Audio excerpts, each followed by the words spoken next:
Bate-Papo na Saúde continua no Congresso Brasileiro de Agroecologia, na sua 12ª edição, na Fundição Progresso, no Rio de Janeiro. Hoje conversando sobre agroecologia na construção de uma nova ciência.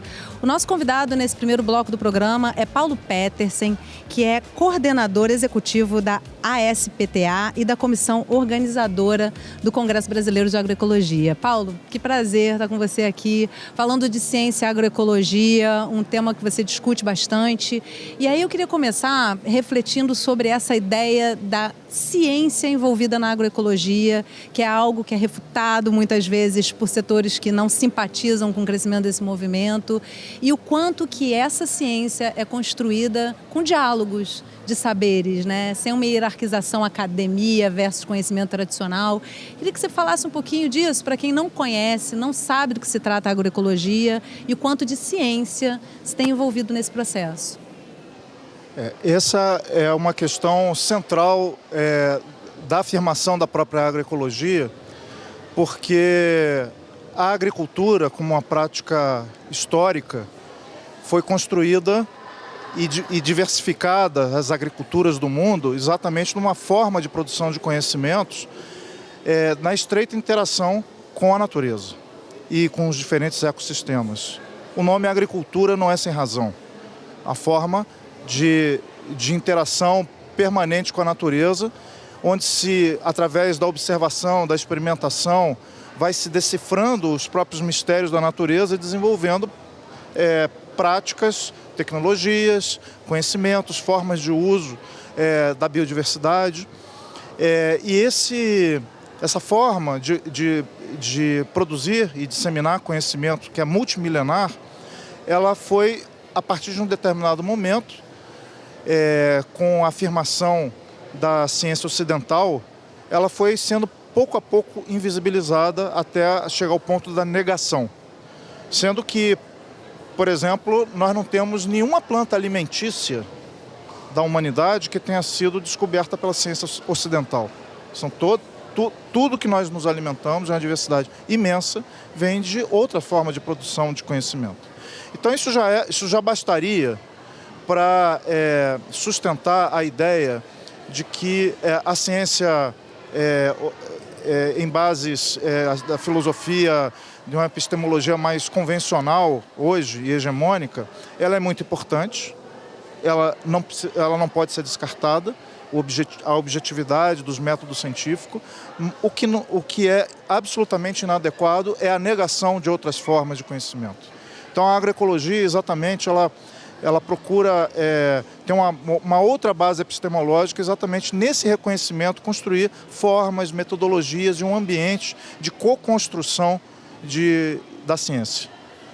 Paulo, você tem um texto que eu gosto muito, eu sempre recomendo para quem não conhece ainda do que se trata a agroecologia e do que não se trata a agroecologia, que é o prefácio do dossiê da Abrasco, em que você enumera ali 3 formas de narrativas que, de certa forma, tentam inviabilizar a construção de um outro modelo de produção agrícola. Eu queria que você trouxesse um pouquinho isso, porque eu acho que é bem basilar, principalmente quando a gente fala da comprovação científica dos males que essa forma de produção está trazendo, que parecem tão óbvias e evidentes, mas ainda há setores da sociedade que refutam como se fosse impossível se comprovar o que está acontecendo, né?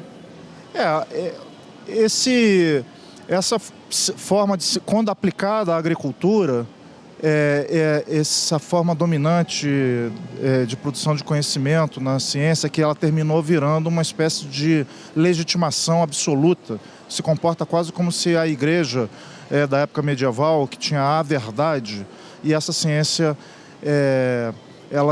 as instituições científicas são apresentadas como as portadoras da verdade, e, portanto, a legitimação do caminho que a humanidade deve seguir. Acho que, então, tem uma relação de poder aí estabelecida. E, ao ser uma relação de poder que se afirma como o único caminho, ele nega qualquer outra forma de conhecimento. Então, é exatamente isso que o enfrentamento que a agroecologia faz, é exatamente esse.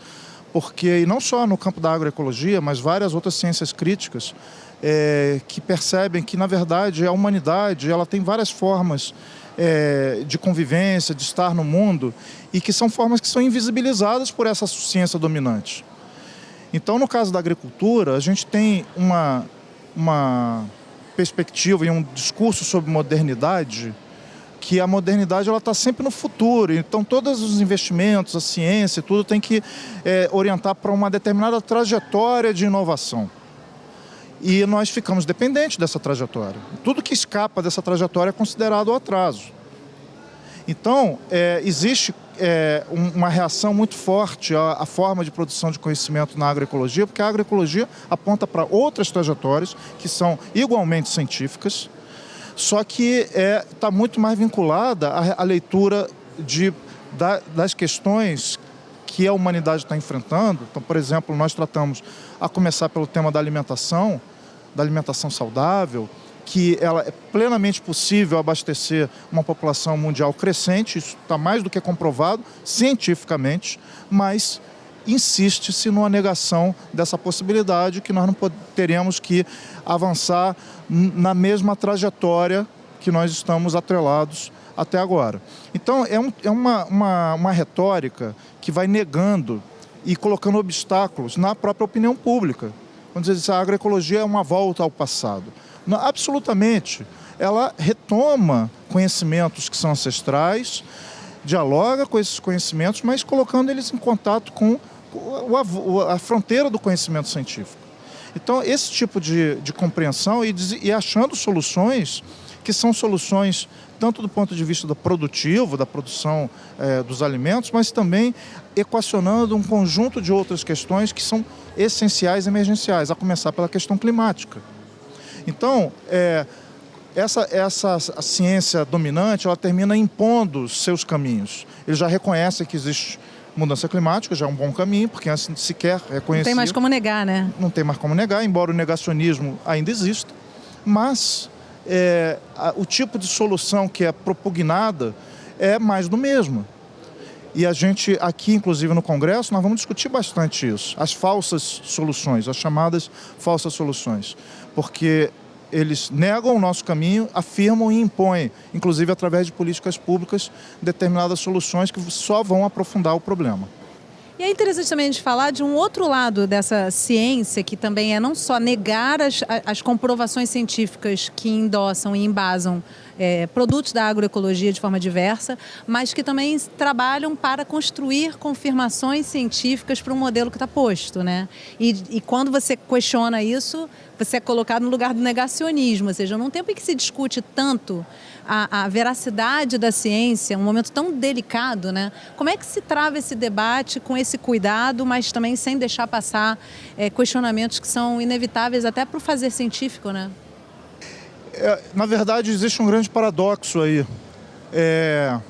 Quem mais defende a ciência é o campo que é crítico a esse tipo de perspectiva científica. Nós somos acusados de anticientíficos, mas nós é que estamos defendendo uma ciência que comece na realidade e termine na realidade.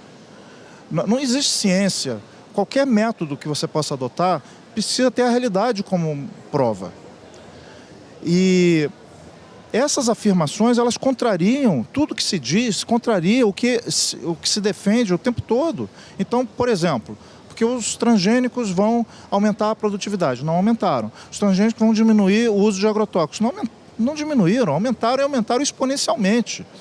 Então, quando você diz assim, os transgênicos vão gerar esse tipo de situação, porque eles não foram absolutamente pensados para resolver problemas da humanidade, para aumentar a produção, para diminuir agrotóxicos, absolutamente, eles são formas... E os impactos deles no organismo também ainda estão sendo mensurados porque são enormes, né? E mais de toda forma, já se falava, até pelo princípio da precaução, que esse tipo de tecnologia que tem riscos em potencial e que a gente não sabe sequer mensurar, eles precisam primeiro ser estudados, com biossegurança, todas as técnicas de biossegurança. Nós temos espaços institucionais de avaliação de biossegurança que não tem absolutamente nada de ciência. O que não tem ali é ciência. Ali tem interesse das corporações, porque elas dominam esses espaços.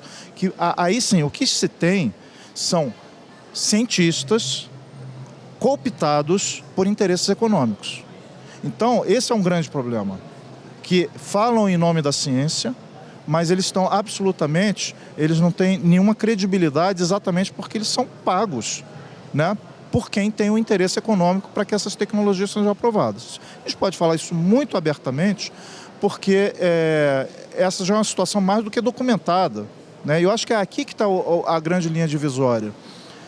Fala em nome da ciência, mas não está disposto a discutir as provas que são geradas, exatamente mostrando o contrário daquilo que está sendo dito. Então, e as provas são abundantes.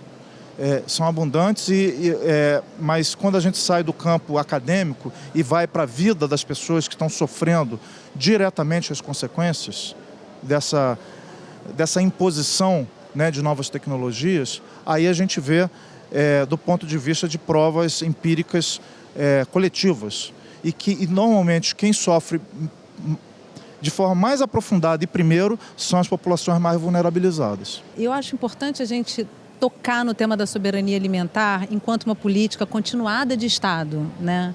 E que não possa depender da mudança governamental, de ideologias partidárias e tudo isso.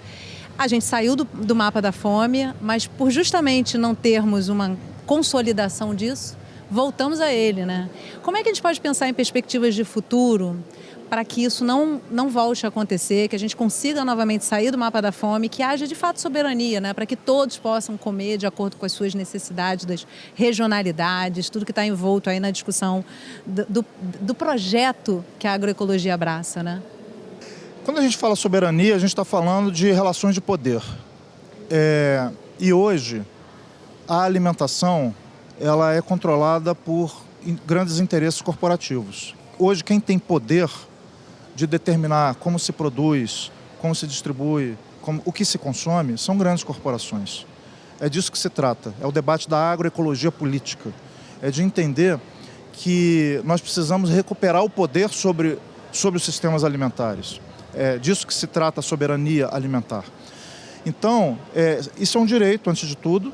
Se a alimentação é um direito, é necessário que a boa alimentação, a comida de verdade, ela seja assegurada para todos e todas. Ontem, na abertura do Congresso, o representante do Movimento dos Pequenos Agricultores, ele fez uma fala muito eloquente nesse sentido. Ele disse: alimento não pode ser considerado como uma mercadoria como outra qualquer. Não é. Se alimento é considerado como uma mercadoria como outra qualquer e as mercadorias estão na mão de grandes corporações, significa que nós perdemos o direito de decidir o que nós vamos plantar, o que nós vamos consumir e como que vai ser transformada essa produção. É por isso que a agricultura está cada vez mais industrializada, a comida está cada vez mais industrializada, os mercados locais estão destruídos, a gente hoje só tem acesso cada vez mais a grandes redes varejistas e a alimentação hoje é um dos principais, ou se não, em muitas situações, o principal fator de agravo à saúde. Então, soberania alimentar não se trata simplesmente de uma questão de decisão local, é uma decisão dos países, das nações, de enfrentar o poder das grandes corporações, porque hoje são elas que definem todo o ciclo, desde a produção até o consumo. Muito bom te ouvir, Paulo. Olha, muito obrigada pela sua presença mais uma vez num programa do Canal Saúde. Foi um prazer conversar com você. E a gente vai fazer um intervalo rapidinho, mas já volta. Vamos continuar falando sobre ciência e agroecologia. Não sai daí, a gente volta já.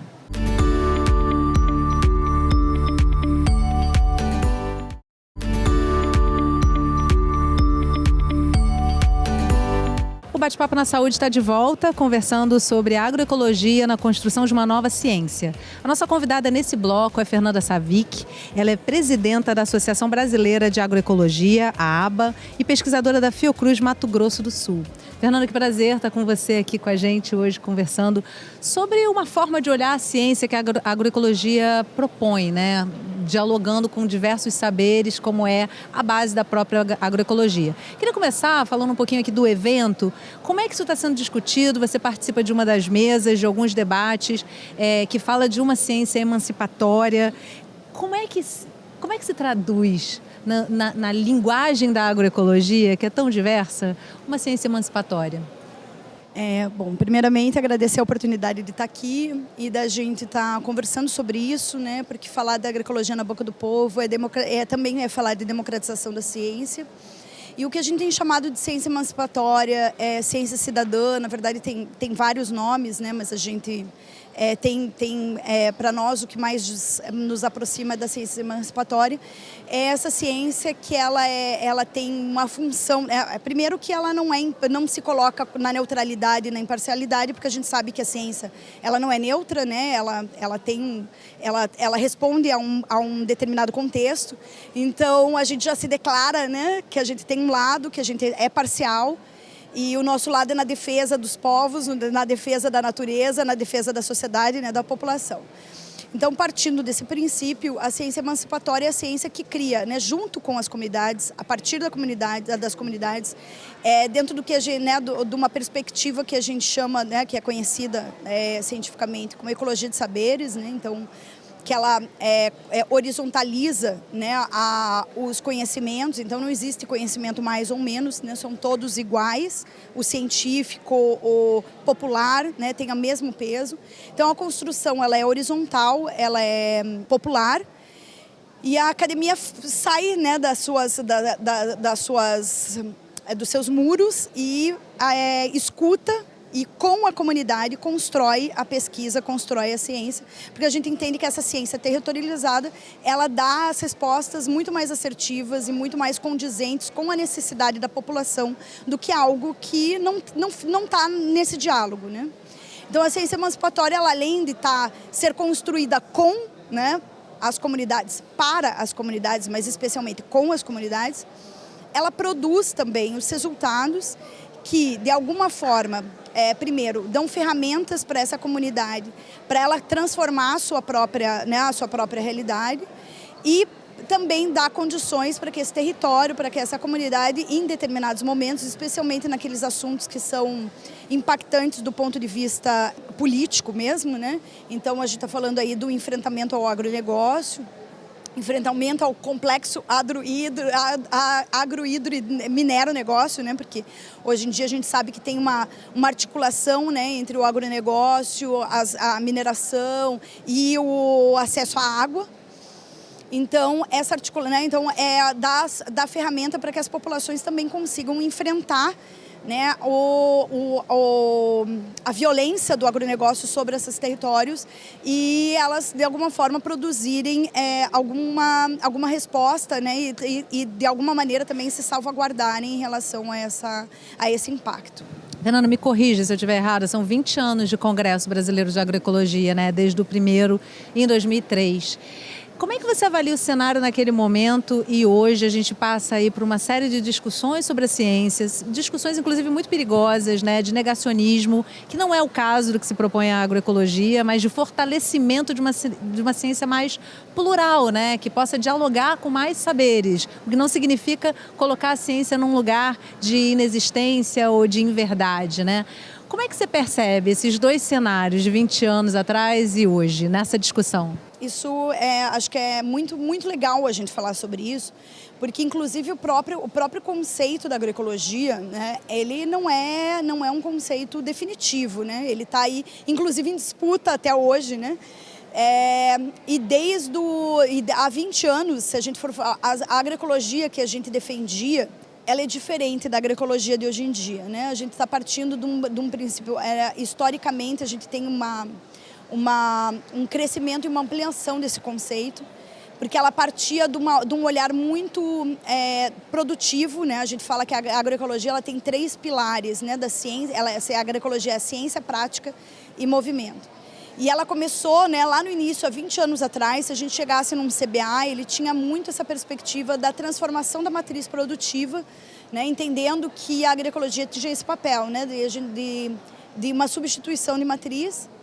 Então, de sair dessa ideia do pacote do agronegócio, né, dessa ideia da agricultura convencional e partir para uma agricultura que a gente, na época, chamava, inclusive, de agricultura alternativa, né? Aos poucos, esse termo agroecologia foi se inserindo. Hoje não, né? É justamente se aprofundando nessa discussão da transformação da matriz tecnológica, a gente começou a perceber, né, dentro do movimento científico agroecológico, a importância da gente ampliar os olhares, perceber aí as interseções com os outros pilares, né? Então, a ciência ela não podia ser uma ciência muito do ponto de vista agronômico, que era no início. Então, a gente precisou fazer diálogos com outras áreas do conhecimento. Então, hoje em dia, né, a gente tem um diálogo muito próximo com as ciências humanas, né? Então a parte da discussão da sociologia rural, do desenvolvimento, da política é fundamental para o debate da agroecologia hoje em dia, porque a gente não transforma os sistemas agroalimentares se a gente não falar a partir de outras interseções e interfaces. E nesse meio tempo, e daí falando, né, a partir da saúde, da interface da saúde, que é do lugar que eu venho, essa relação entre a agroecologia e a promoção da saúde tem ganhado espaço, porque a gente entende que no debate da transformação da matriz tecnológica, que hoje em dia é maior do que isso, né, é a transformação do sistema agroalimentar. Mas quando a gente fala disso, a gente passa obrigatoriamente pela discussão da saúde, porque a saúde, né, no campo da saúde coletiva, a gente está falando de bem viver, né? Então a gente está falando de ambientes saudáveis, né? A gente está falando de comida de verdade, a gente está falando de relações não violentas, né? De espaços de garantia de acesso, né, ao território, água e agrobiodiversidade. E quando a gente dialoga de tudo isso, a gente também está falando de saúde, a gente também está falando de justiça ambiental, a gente também está falando de direitos humanos. Então a agroecologia ela começa a se ampliar e se estender a outras áreas do conhecimento. Ela, obviamente, não dá conta de tudo e não é esse o objetivo, mas ela faz um diálogo muito próximo e acho que esse CBA se traduz nisso, num momento da gente sentar junto com outros, né, o debate das emergências climáticas, que, né, hoje em dia está a gente está vivendo isso aqui, né, o Rio de Janeiro, semana passada, foi uma coisa impressionante. As chuvas no sul, né, todas, né, tornados, né, que a gente tem visto no Brasil, e isso se expande ao mundo inteiro. Então, justiça climática, a questão do racismo, né, do racismo ambiental, do racismo alimentar, a questão do feminismo, né, são todos debates que para nós faz todo sentido quando a gente discute agroecologia. Como é que se trabalha com essa ideia meio maniqueísta, né? De que ou isso aqui entra nessa racionalidade científica ou isso não é ciência, né? Assim como o agronegócio, que se coloca como uma política continuada de alimentação de uma população em franco crescimento, quando na verdade não chega na ponta, de fato, né? Ou seja, como é que se confronta isso e se fortalece essa discussão no meio disso tudo, né? Voltando a essa questão de não invalidar o que está posto, quando o que está posto não destrói o meio ambiente, lógico, né? Então, eu acho que começa com essa discussão da forma como a ciência, como a gente sempre olhou para a ciência, né, nessa perspectiva positivista, né? Ela deu respostas para nós, né? A gente não pode negar o avanço tecnológico, né? O avanço enquanto, inclusive, civilização humana, se pensar que há 100 anos atrás, né, a gente tinha uma expectativa de vida muito menor, né, do que a gente tem hoje. Mas é fato que ela chegou num limite, né? E agora a gente precisa dar conta desse limite. E essa que está sendo a grande questão.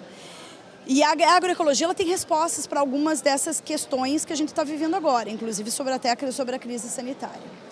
E a gente está vivendo um momento que é justamente um momento de transição, né? Então a gente está entendendo que a gente está sofrendo as crises do que vinha e ainda o novo, né? Uma nova perspectiva ela ainda não se concretizou, né? Ela ainda está num plano das ideias, né? A gente está aqui trazendo a agroecologia como uma proposta, entendendo, a gente já sabe que ela tem dados para responder para várias questões que normalmente nos são colocadas, como, por exemplo, a agroecologia não tem condições de alimentar a população. Não, ela tem condições de alimentar a população, porque a gente precisa de vontade política. E isso se insere no debate da ciência, né? Uma coisa é a gente falar do agronegócio que tem não só... A gente não está falando só de políticas públicas e de uma questão... de financiamentos, né, públicos que vêm do Ministério da Agricultura ou também de uma articulação aí forte, potente, né, histórica. Mas a ciência também está envolvida nisso, quanto das universidades públicas, quanto dos institutos públicos, quanto dos espaços públicos de produção do conhecimento científico têm sido historicamente utilizados pelo agronegócio a seu próprio benefício, e os ônus disso tudo se dissolvem entre a população, porque nós pagamos por essa ciência e nós pagamos pelas externalidades disso, que é o que impacta justamente na saúde, no SUS, e o que impacta em outras esferas. Se a população coloca como a agroecologia como um ponto fundamental, né, do desenvolvimento, não, nós queremos comida agroecológica. Uma mudança de paradigma, né, Fernanda? Isso começa Super a fazer urgente. parte, exato, isso começa a fazer parte das relações cotidianas, né? E o incentivo que você falou é fundamental, né? A gente fala de comida barata, mas o agronegócio só produz comida barata, o que produz comida, né, barata, porque ele tem subsídios infinitos. Então a gente precisa minimamente equalizar essa balança aí, né, fiscal e financeira. Muito obrigada pela sua presença aqui com a gente hoje no Bate-Papo. Eu que agradeço mais uma vez, muito feliz de estar aqui e até a próxima. Bate-Papo na Saúde de hoje fica por aqui. A gente se vê na programação do Canal Saúde. Até a próxima.